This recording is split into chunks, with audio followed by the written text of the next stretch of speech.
Welcome back to Trojan TV. I'm Cam. And I'm Ethan. This week, we are going to give appreciation to our teachers in honor of last week being Teacher Appreciation Week. Today's Trojan TV is all dedicated to them. We will kick off this episode with a fun game called Guess That Teacher, where you guess who the teacher is based off of a photo of their younger self. Also, we have some breaking news for later in the show, and we will finish this episode off with another silent film in our silent film series.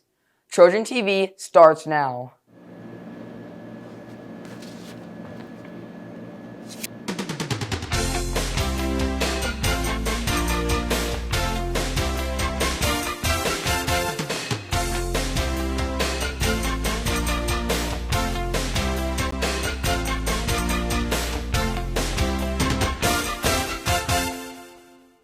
This episode of Trojan TV is sponsored by Susan Rouser State Farm Insurance, helping life go right, Whitewater Contracting, the siding specialists, and Tandem Wealth Management, moving forward together. Growing up, we change a lot. Our personality, desires, friends, and even our looks. Some people can look completely different, and others don't look like they've changed at all. It's always fun to see how different we look. Let's play a little game. We're going to show you a few pictures of some teachers, and it's going to be your job to guess who they are. The game show is called Teacher Timewarp, where you guess the teacher by photos from their grade school days. Teacher 1. Look at that hat. It makes him look like a fly fisherman. And what's that creature on his shirt? It's green and has 3 heads.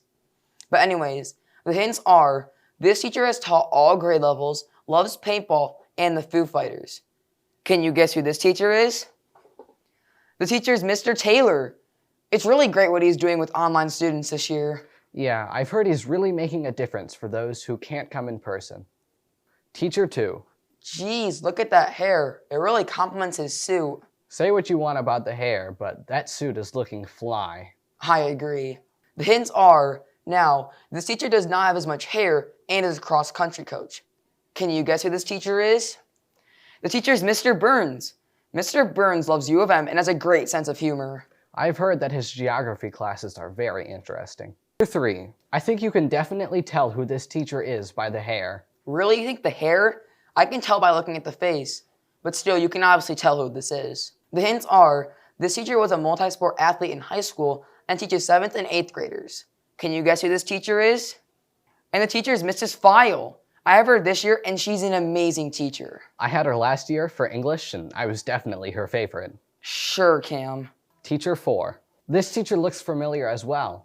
I really like the 80s style earrings and hat she's got going. Yeah, the first time I saw this picture, I instantly knew who it was. The hints are, this teacher has an exotic animal named Kermie, and she has met Metallica's lead singer. Can you guess who this teacher is?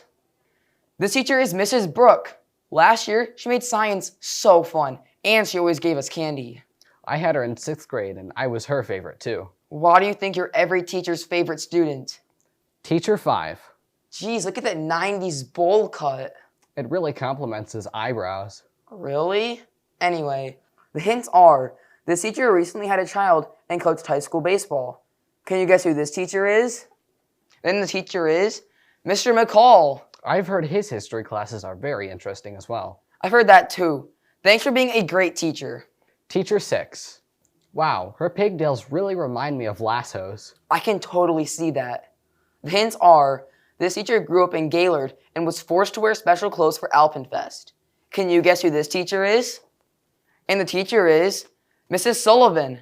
I had her last year and she was really nice. Yeah, I had her in 6th grade and I was definitely her favorite too.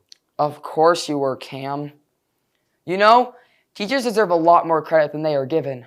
Especially this year with the pandemic, all the challenges they had to face from going in person to online and having to adapt to teach in this unique way. I know. It's an extremely hard job that takes lots of work and patience. No wonder it's one of the only jobs that gets the summer off. They deserve it. They're always there to lend a helping hand if I need it after class, and if I'm stuck on a problem, they never complain about taking some time out of their busy day to help me. Yeah, and they always try and make learning fun, or at least they make it as fun as it can be.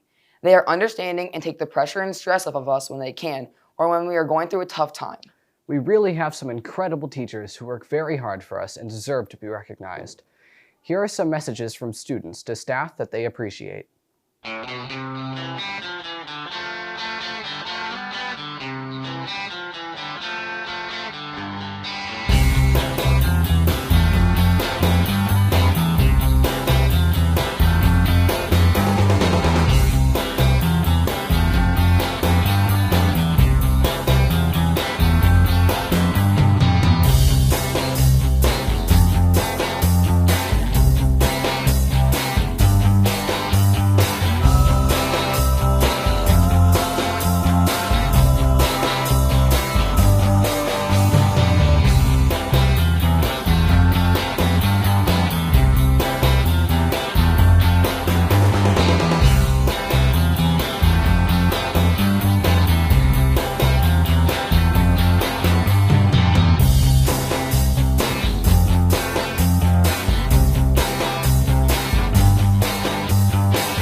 Teachers have helped us a lot, and they are getting us all ready for high school, especially the 8th grade teachers. For sure. On to some breaking news. Next year, East Middle School is taking West Middle School's daily schedule. What changes will this bring to East? Emma and Brady found out what the changes are and how this will impact next year. Let's take a look. TCAPS has been changing rapidly this year due to COVID and a new superintendent coming in. And while you might think next year will turn things back to normal, there is actually more change coming our way. Administration has decided to align East and West daily schedule, which impacts several programs at East. We talked to lead principal Mr. Perkins about the decision. So with new superintendent and associate superintendent coming into our district, which we're very excited for, their vision is to align both East Middle School and West Middle School together. And what that will mean is a common bell schedule, some common protocols, along with common classes and common experiences for kids. The idea is when we bring both middle schools together with common practices that we benefit from each other's knowledge. East schedule currently has 5-day-a-week advisory. Next year we'll be changing to a 3-day-week advisory on Monday, Wednesday, and Friday. On Tuesday and Thursday, classes will be 5 minutes longer without advisory. That is going to limit some of the opportunities that kids do have. West Middle School has been doing that for a while, so we believe that we can manage fairly well with that. But that will limit some of the opportunities that kids have for those additional electives. While Perkins says he believes that he can manage these problems, students are still very concerned about advisory time. I prefer the schedule that we have now to the schedule that we're switching to next year, because next year we'll have longer classes. And I am part of the DMC and working on Trojan TV, so I'm needed in the DMC a lot to work on Trojan TV. And I'm going to be taking gym advisory, which will mean I'll have gym advisory 3 days a week next year, and that will limit my time working on Trojan TV next year. In a survey of staff conducted by the DMC, over 70% don't agree with the change to the daily schedule. Comments include, kids need time to do homework at school because they don't make time to do it at home or don't have the help they need to complete it. I feel that it limits what EMS can offer its students, and I don't see any advantage in the change for East. I understand how some staff feel that advisory isn't being used well, but I prefer that EMS makes the most advisory as it currently stands. It creates challenges for our schedule, especially our specials, and more prepping for teachers. So next year, we're only going to be able to have a single jazz band. And that takes us from, this year we have 51 students involved in the jazz program, and it'll effectively cut that number in half for next year. The process will be quite a bit more competitive.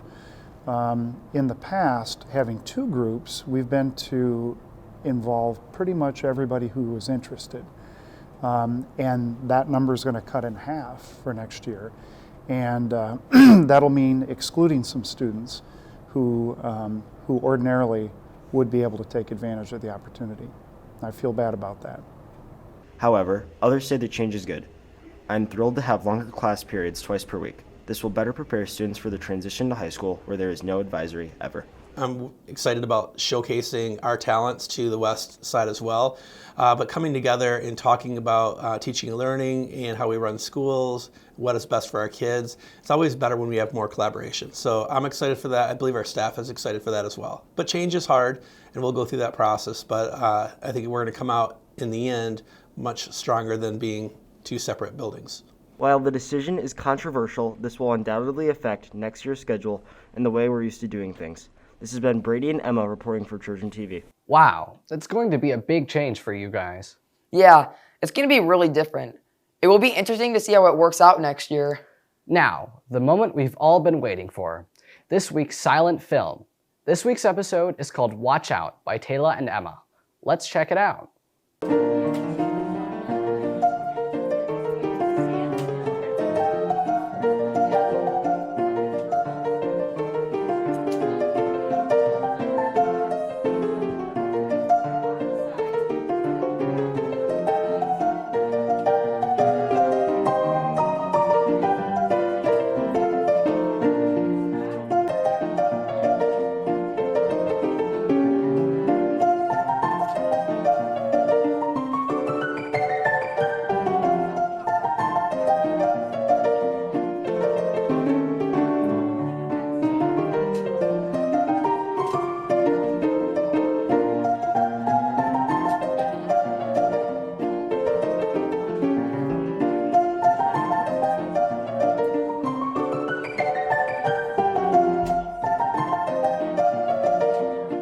I really didn't see that coming. You know what else I didn't see coming?